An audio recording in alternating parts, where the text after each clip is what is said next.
Et tout de suite, place à l'invité du grand journal de la mi-journée. Nous continuons à parler de la situation en RDC avec Zakaria Aboudahab, professeur de relations internationales et sciences politiques à l'université Mohamed V de Rabat. Zakaria Aboudahab, bonjour et merci d'avoir accepté notre invitation.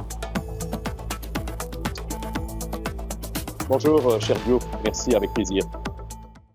Alors, face à l'avancée fulgurante du M23 soutenu par le Rwanda, le président congolais Félix Tshisekedi a pris la parole hier. Il a appelé les forces armées congolaises à continuer et accentuer la riposte. Il a aussi condamné le silence, je le cite, de la communauté internationale face à la barbarie de Kigali. Quelle analyse faites-vous du discours du président congolais ? C'est tout à fait normal qu'un président puisse se défendre, comme il avait dit, 1 centimètre de son territoire.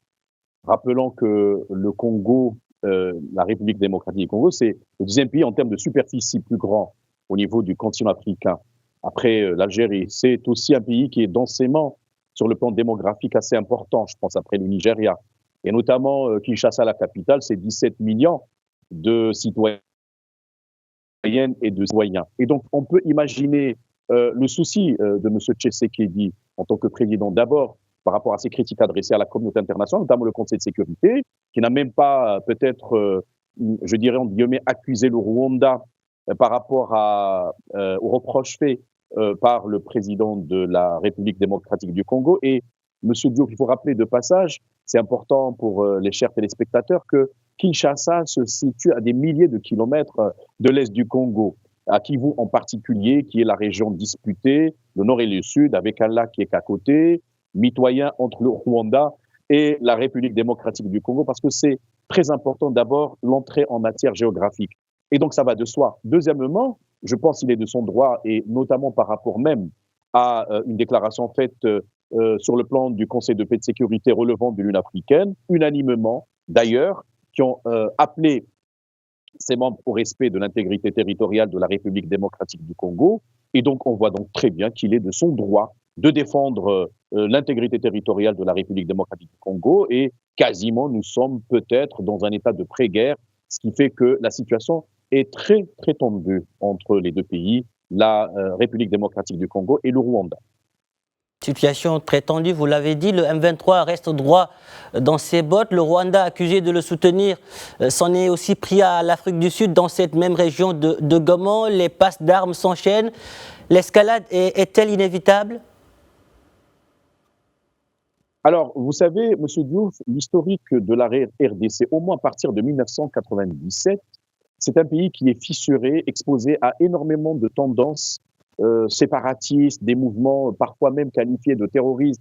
Et on s'en souvient, l'insurrection contre l'ancien président Mobutu Sese Seko, puis par la suite, il y a M. Kabila le père qui est venu lui succéder lui-même, tué par son garde du corps. Son fils lui succéda et qui a géré le pays pendant plusieurs années. À l'époque, M. Tshisekedi était dans l'opposition. Après, il a été élu. Aujourd'hui, il est dans son deuxième mandat. Et c'est un pays qui a subi aussi les contre-coups du génocide 1994. Il faut le rappeler, les Hutus avaient perpétré ce génocide contre les Tutsis. Et faut-il rappeler aussi que M. Kagame, le président du Rwanda, fait partie des Tutsis. Et donc, il y a aussi une entrée en matière ethnique très importante, parce que vous avez une ethnie qui est séparée en deux parties. Évidemment, cela nous renvoie à des interrogations sur le legs colonial, parce que la RDC était d'abord le Congo belge, indépendant depuis 1960, colonisé par la Belgique, et qui a évidemment un accès à l'Atlantique.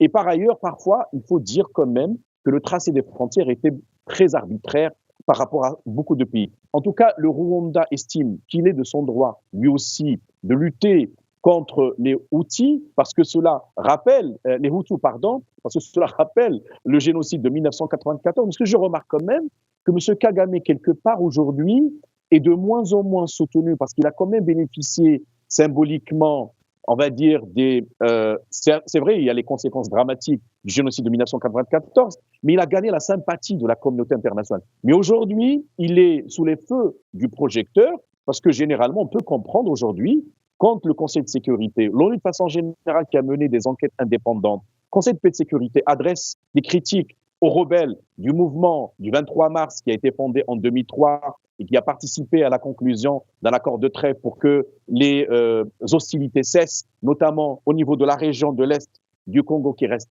très très riche, cobalt, nickel, diamants et j'en passe. Je laisserai de côté tout ce qui est ingérence étrangère. Donc aujourd'hui, nous sommes peut-être dans un tournant majeur par rapport à cette situation, mais je rappelle quand même que la géographie y est aussi pour grand-chose, rappelant que le Congo, c'est un pays tropical, qui a beaucoup de forêts, donc les accès ne sont pas fluides et rapides, et par conséquent, le président de la RDC est dans une situation assez délicate quand même.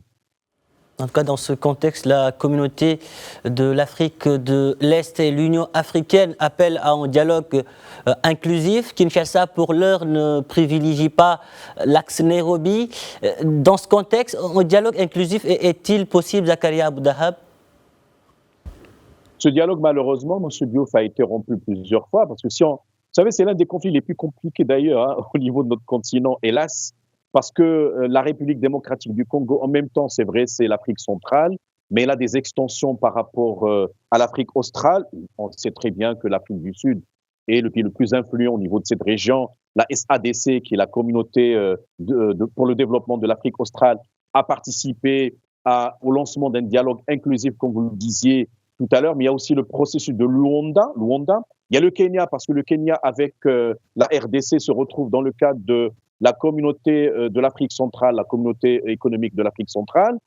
Malgré ces tentatives des organisations régionales ou subrégionales, malheureusement, les accusations de part et d'autre, quand vous écoutez M. Kagame, il va vous dire qu'il est de son droit de défendre également le pays contre un génocide numéro 2.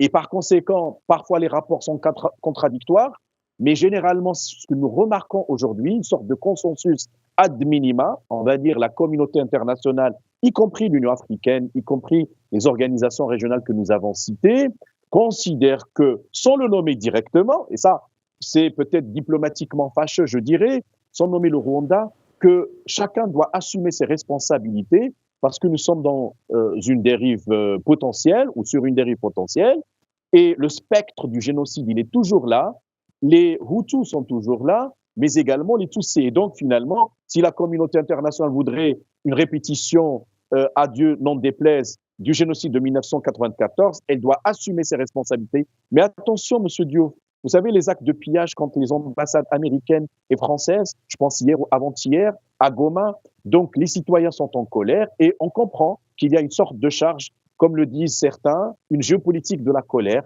Et par conséquent, il faut véritablement aujourd'hui que chacun assume sa responsabilité. Il est temps de déclencher la responsabilité de protéger. Pourquoi il y a un double standard? Pour la Libye, on intervient, mais pour d'autres, on n'intervient pas. Donc, vous comprenez, il y a toujours des intérêts qui sont cachés et malheureusement une duplicité en termes de démarche opérationnelle d'action.